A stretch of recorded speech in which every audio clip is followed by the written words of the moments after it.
Hello दोस्तों, हम लोग डिटर्मिनेंट को सॉल्व करना पढ़ रहे हैं। इससे पहले वीडियो में हमने आपको बताया है कि किसी भी डिटर्मिनेंट का मान ज़ीरो कब होता है।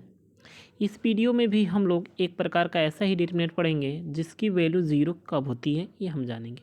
तो उस डिटर्मिनेंट को हम कहते हैं विषम सममित सारणी या स्क्यू सिमेट्रिक डिटर्मिनेंट।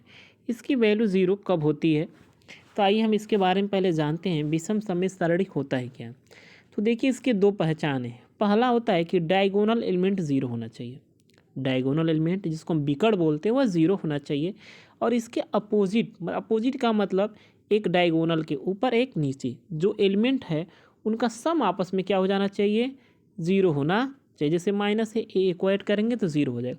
इसमें भी देखिए ये आपका ज़ीरो हो गया डायगोनल एलिमेंट, एक कंडीशन हो गया। दूसरा देखिए माइनस ए ज़ीरो हो जाएगा, माइनस बी या माइनस बी, मिस्टेक है या बी केवल होगा, क्या होगा यह प्लस बी है। ठीक है, तो माइनस बी प्लस बी से ज़ीरो हो जाएगा, माइनस सी प्लस सी से क्या हो जाएगा, ज़ीरो हो जाएगा। अगर यह दो कंडीशन कोई भी डिटर्मिनेंट सेटिस्फाई करता है तो उसको हम बोलते हैं विषम सममित सारणी या स्क्यू सिमेट्रिक डिटर्मिनेंट। यही दोनों कंडीशन हमने यहाँ पे लिखा है। अब देखिए यहाँ पर हमने लिखा है 2x2, यहाँ पर हमने लिखा है 3x3। इसका मतलब क्या होता है, इसको बोलते हैं ऑर्डर या हिंदी बोलते हैं कोटि। यह क्या बताता है, अगर कोई भी डिटर्मिनेंट आपके पास है तो 2x2, 3x3, 4x4 इसकी वैल्यू होती क्या है। इसका मतलब है, यह 2x2 का मतलब हुआ यह दो रो हैं, कितने इसमें हैं, दो रो। फिर 2 है, इसका मतलब दो इसमें कॉलम है, इसका मतलब होगा 2x2। 3x3 का मतलब 1 2 3 रो है और आपके 3 क्या हैं, कॉलम है। तो इसमें अगर विषम ऑर्डर का मतलब 3x3, 5x5 इस तरह का कोई भी डिटर्मिनेंट ठीक विषम सममित आपके पास आता है तो उसकी वैल्यू होती है ज़ीरो। विषम होगा तभी ज़ीरो होगा, सम पे नहीं ज़ीरो होगा। किसी भी प्रकार से आप कोई भी डिटर्मिनेंट लिख लीजिए। अब जैसे मान लीजिए हमने लिख दिया ज़ीरो, ठीक, बी सी, फिर हमने लिख दिया यहाँ पे माइनस बी, यहाँ पे ज़ीरो, माइनस ए, फिर हमने यहाँ लिख दिया माइनस सी, यहाँ पे कर दिया हमने ए और ये हो गया ज़ीरो। देखिए यह भी यहाँ पे ध्यान से देखिए, इसका भी वही सेम है, डायगोनल एलिमेंट ज़ीरो है और इसके अपोजिट जो हैं उनको हम ऐड कर रहे हैं। बी में माइनस बी को ऐड करेंगे ज़ीरो, सी में माइनस सी को ऐड करेंगे ज़ीरो, माइनस ए में ए को ऐड करेंगे तो ज़ीरो। तो इसकी वैल्यू क्या हो जाएगी, ज़ीरो हो जाएगी। तो आपको अब समझ में आ गया होगा कि विषम सममित सारणी क्या होता है और उसकी वैल्यू ज़ीरो कब होगी, जब उसकी कोटि क्या होगी, विषम होगी, विषम ऑर्डर की होगी तो उसका मान क्या हो जाएगा, ज़ीरो। चलिए इसी पर हम कुछ अन्य प्रश्नों को हल करते हैं जो बहुत कम समय में हो जाएगा। आप देखते ही क्या उसका आंसर बता सकते हैं। चलिए प्रश्न देखिए, if A not equal to B not equal to C, one of the value which satisfy the equation. कह रहा है अब ए बी सी आपस में बराबर नहीं है तो एक्स का मान बताइए जो इस इक्वेशन को क्या कर रहा है, सेटिस्फाई कर रहा है। तो सवाल को पहले थोड़ा सा देखना चाहिए, एक आध दो सेकंड देखना चाहिए, नहीं तुरंत कलम उठा के लगाना शुरू कर देना चाहिए। आप इतने सवाल पढ़ते हैं ताकि किसी न किसी टाइप का तो होगा ही होगा। इसमें देखिए इसके डायगोनल एलिमेंट क्या है, ज़ीरो है। डायगोनल एलिमेंट क्या है, ज़ीरो है। इसका मतलब कहीं ना कहीं आपके दिमाग में आ जाना चाहिए, हो सकता है विषम सममित अवयव स्क्यू सिमेट्रिक डिटर्मिनेंट हो। अब यहाँ देखिए minus A, minus B B, minus C C, x नहीं होता तो आपको सीधा दिख रहा है इसका रूप कैसे होता, zero, minus A minus B, A zero, minus C B C zero, यही होता। ठीक, आपका यही होता। यह देखिए सेम हो गया, इनका सम क्या हो जाएगा ज़ीरो, इनका सम ज़ीरो, इनका सम ज़ीरो। इसकी चूँकि 3x3 विषम कोटि का है भी, इसकी डायरेक्ट वैल्यू क्या होगी, ज़ीरो। कब हुआ, जब इसमें एक्स नहीं रहता, अर्थात एक्स इसको हटाना है तो एक्स इक्वल टू ज़ीरो कर दीजिए। इसका आंसर हो गया एक्स इक्वल टू ज़ीरो। चलिए अगले प्रश्न पे चलते हैं। यह देखिए अगला प्रश्न आपके पास रहा, ये अभी देखिए 1993 में प्रश्न पूछा है। ये देखिए यहाँ पे डायगोनल एलिमेंट क्या है, विकर्ण के एलिमेंट ज़ीरो है, क्या है, ज़ीरो है। तब आपके दिमाग में आ जाना चाहिए कहीं ना कहीं ये इसकी सिमेट्रिक की तरफ हमको लेके जा रहा है। चलिए देखिए ये ज़ीरो है, इसमें से अगर आप माइनस कॉमन करिए तो ये कोष्टक में क्या हो जाएगा आपका, ये हो जाएगा क्यू माइनस पी। ठीक है, इसमें से माइनस कॉमन करिए तो आपका क्या बचेगा, आर माइनस पी।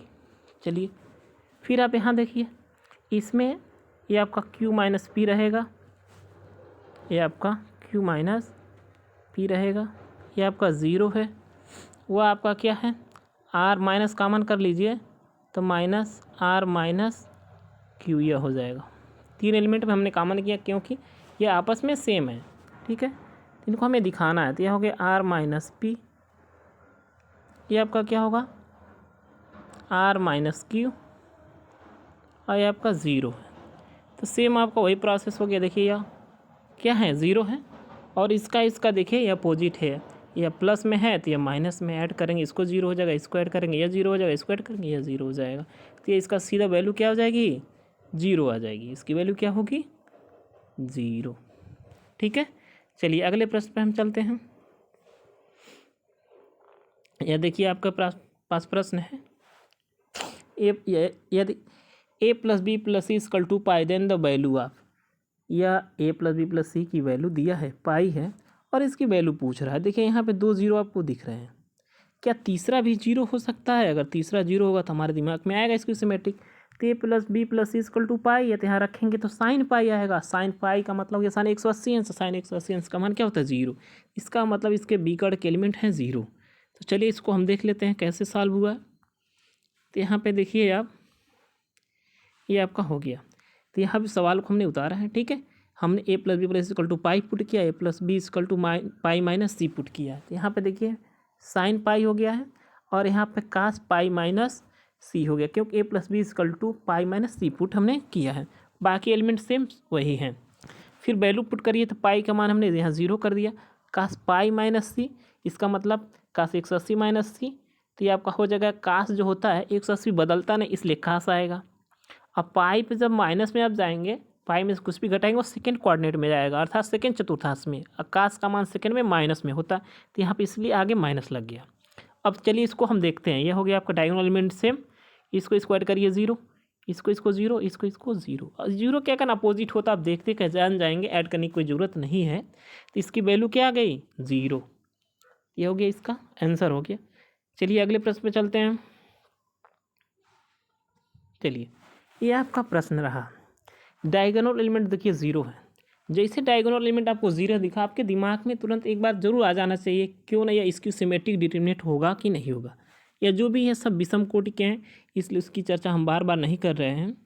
ठीक है, तो यहाँ देखिए एक्स को हटा दीजिए, जीरो पुट कर दीजिए, तो तुरंत आप देखिए क्या हो जाएगा, zero minus A minus B, A zero C, B minus C zero.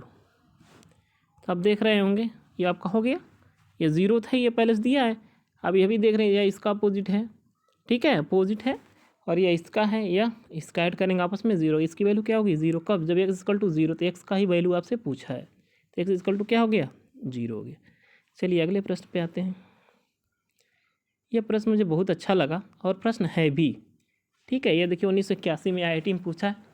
ठीक है, तो आपको मान बताना है। कह रहा है यह एक इक्वेशन दिया है, यह इक्वेशन है क्या वास्तव में, इसको जब सॉल्व किया गया है, इस डिटर्मिनेंट को सॉल्व किया गया है, तो इस रूप में आया है, जहाँ P Q R S जो है वो लेमडा के कोफिशिएंट है, मतलब उसके गुणांक जो भी आएंगे उनको इससे डिनोट किया गया। तो कह रहा है बताइए टी की वैल्यू क्या होगी, किसकी वैल्यू, टी की वैल्यू। चलिए यहाँ पे अगर हम lambda equal to zero put कर दें, दोनों पक्षों में हमने क्या पुट कर दिया, lambda equal to zero, lambda equal to हमने ज़ीरो पुट किया था। देखिए दोनों पक्षों में क्या होगा, इधर जैसे ही पुट करेंगे यह भी ज़ीरो, ज़ीरो ज़ीरो ज़ीरो, बच गया आपका केवल टी। क्या बचा, टी इक्वल टू, चलिए यहाँ पुट करेंगे, यह ज़ीरो हो जाएगा, यहाँ पुट करेंगे तो -1 आएगा, इसमें पुट करेंगे तो +3 बचेगा, यहाँ पुट करेंगे तो +1 बचेगा, यहाँ पुट करेंगे तो ज़ीरो, यहाँ पुट करेंगे तो -4, नीचे वाले लाइन में -3 बचेगा, फिर यहाँ पे 4 बचेगा और ज़ीरो। तो आपको अब तो दिमाग में आ ही गया होगा यह क्या है, यह हो गया आपका डायगोनल एलिमेंट 0। ये अपोजिट आपस में सम इनका क्या हो गया 0। इस डिटरमिनेंट की वैल्यू क्या हो गई 0।